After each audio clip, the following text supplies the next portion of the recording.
High, আজ তোমাদের সাথে একটা ভিন্ন রকম কাজের অভিজ্ঞতা শেয়ার করব। পাঞ্জাবিটা দেখে আশা করি তোমরা বুঝতেই পেরেছো।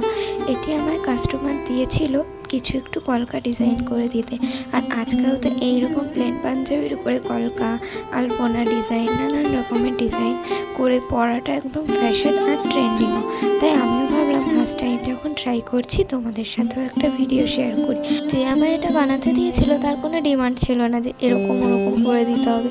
সে শুধু বলে গেছিলো এটা আমার ছেলের পাঞ্জাবি, ছেলে পরবে, সেই হিসাবেই তুমি কিছু একটা করে দিও যাতে মানানসইও হয় আর দেখতে ভালো লাগে। আর আমি যেহেতু ফার্স্ট টাইম এরকম কিছু ট্রাই করছিলাম, আমার মনে একটা ভয় ছিল যে ঠিকঠাক হবে তো, আমার কাছে যা জিনিস আছে আমি যেটুকু জানি সেটুকু দিয়ে ঠিক করে দিতে পারবো তো। তো আমি যা জানি বা আমার যেটুকু জ্ঞান আছে আমি সেই অনুযায়ী করছি। এতে অনেক ভুল ত্রুটি থাকতেই পারে।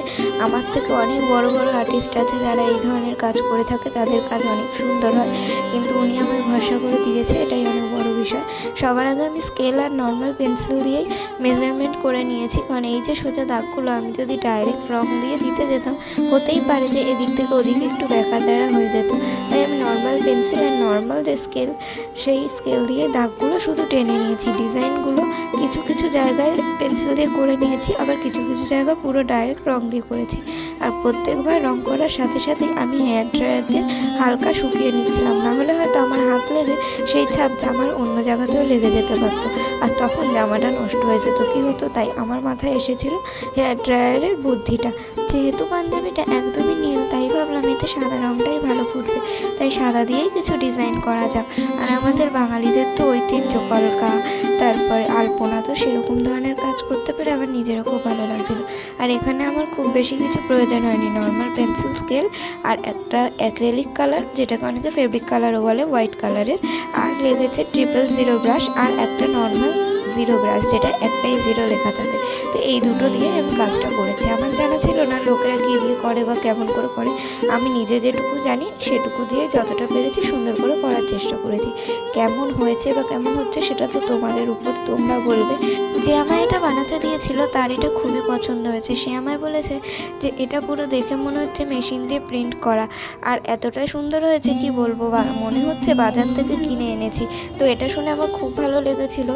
আর এই কাজটা করে আমি যে টাকাটা পেয়েছি সেটাও আমার কাছে অনেক বড়, কারণ ফার্স্ট টাইম আমি এরকম কিছু করে টাকাটা পেলাম। হ্যাঁ, এর আগে আমি বিয়ের থালাগুলো অনেক কিছু ডিজাইন করে কাস্টমারকে সেল করে টাকা পেয়েছি, সেটা আলাদা, কিন্তু ফার্স্ট টাইম পাঞ্জাবি করলাম। তোমরা দেখে জানিও কেমন হয়েছে বা কোথায় ভুল ত্রুটি আছে।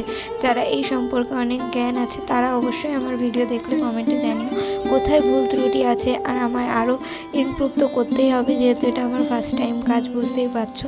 পাঞ্জাবিটা এত দাগ লাগা ছিল, সবটা ঢাকতে গেলে পুরো পাঞ্জাবিটাই ঘিজিমিজি ডিজাইন করতে হতো, কিন্তু আমি আমার মতো সিম্পল কিছুই করার চেষ্টা করেছি।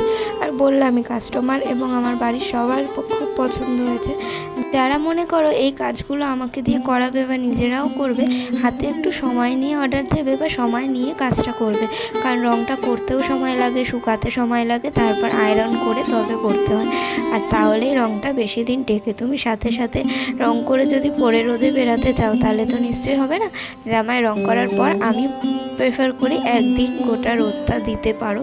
রোদ না থাকলে এরকম হেয়ার ড্রায়ার দিয়ে শুকিয়ে নেবে, নিয়ে একদিন পাখার হাওয়ায় শুকিয়ে তারপর এটাকে উল্টো করে ভালো করে আয়রন করবে, তারপর সোজা করেও একবার আয়রন করবে, কিন্তু তখন রঙের উপর আয়রন করার প্রয়োজন পড়বে না।